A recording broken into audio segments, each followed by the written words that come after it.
ಪಾಲಕ್ ದೋಸೆ, ರಾಗಿ ದೋಸೆ ಮೈಸೂರಲ್ಲಿ ಬೆಳಿಗ್ಗೆ ಬ್ರೇಕ್ಫಾಸ್ಟ್ ಗೆ ಈ ಜಾಗದಲ್ಲಿ ಬಿಟ್ರೆ ಬೇರೆ ಎಲ್ಲೂ ಸಿಗಲ್ಲ ಅನ್ಸುತ್ತೆ. ಹಾಯ್ ಹಲೋ ನಮಸ್ಕಾರ, ಎಲ್ರು ಹೇಗಿದ್ದೀರಾ? ನಾನಂತೂ ಸಖತ್ತಾಗಿ ಮೈಸೂರು 09 RTO ಹತ್ರನೇ ಲೊಕೇಟ್ ಆಗಿರುವಂತ ಮಹೇಶ್ ಹೋಟೆಲ್ ಗೆ ನಾವಿವತ್ತು ವಿಸಿಟ್ ಮಾಡಿದ್ವಿ. ಇಲ್ಲಿ ನಿಮ್ಗೆ ಬ್ರೇಕ್ಫಾಸ್ಟ್ ಗೆ ಬೆಳಿಗ್ಗೆ ಇಡ್ಲಿ, ದೋಸೆ, ಸೆಟ್ ದೋಸೆ, ಪ್ಲೇನ್ ದೋಸೆ, ಮಸಾಲ ದೋಸೆ, ರಾಗಿ ದೋಸೆ, ಪಾಲಕ್ ದೋಸೆ ಎಲ್ಲ ಸಿಗುತ್ತೆ. ಇವರಲ್ಲಿ ಮಸ್ಟ್ ಟ್ರೈ ಅಂತ ಅಂದ್ರೆ ನಿಮ್ಗೆ ಪಾಲಕ್ ದೋಸೆ ಮತ್ತೆ ರಾಗಿ ದೋಸೆ. ಪಾಲಕ್ ದೋಸೆ ಮತ್ತೆ ರಾಗಿ ದೋಸೆಗೆ ಬಟರ್ ಹಾಕಿ ಕೊಡ್ತಾರೆ, ಬಟ್ ಟೇಸ್ಟ್ ಅಂತೂ ಸಕ್ಕದಾಗಿರುತ್ತೆ. ಇವ್ರು ಮಾಡೋ ರೈಸ್ ಬಾತ್ಗೆ ಮೈಸೂರಲ್ಲೇ ಸಪರೇಟ್ ಫ್ಯಾನ್ ಬೇಸೇ ಇದಾರೆ. ಇವ್ರು ಮಾಡೋ ರೈಸ್ ಬಾತ್ ಜೊತೆ ಬಿಸಿ ಬಿಸಿ ಉದ್ನೋಡೆ ನೆಂಚ್ಕೊಂಡು ತಿಂತಾ ಇದ್ರೆ ಆಹಾ, ಇದಕ್ಕಿಂತ ಇನ್ನೇನ್ ಬೇಕು. ಮೊದಲು ಇವ್ರ ಶಾಪು 93.5 ರೆಡ್ FM ಆಪೋಸಿಟ್ ಅಲ್ಲಿ ಇತ್ತು, ಬಟ್ ಇವಾಗ ಕಾರಣಾಂತರಗಳಿಂದ ಮೈಸೂರು 09 RTO ಹತ್ರ ಶಿಫ್ಟ್ ಆಗಿದ್ದಾರೆ. ವಾರದಲ್ಲಿ 3 ದಿನ ಇವರು ಉಪ್ಪಿಟ್ಟು ಕೇಸರಿ ಬಾತ್ ಕೂಡ ಮಾಡ್ತಾರೆ, ಬಟ್ ಕೇಸರಿ ಬಾತ್ ಅಂತೂ ತಿಂತಾ ಇದ್ರೆ ಒಳ್ಳೆ ಬೆಣ್ಣೆ ತಿನ್ನಾಗಿರುತ್ತೆ ಕಣ್ರಿ.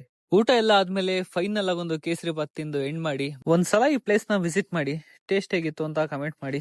ಮತ್ತೆ ಸಿಗೋದ, ಅಲ್ಲಿವರೆಗೂ ಟೇಕ್ ಕೇರ್, ಟಾಟಾ ಬಾಯ್. ನಮ್ ಪೇಜ್ ನ ಫಾಲೋ ಮಾಡೋದ್ ಮಾತ್ರ ಮರಿಬೇಡಿ.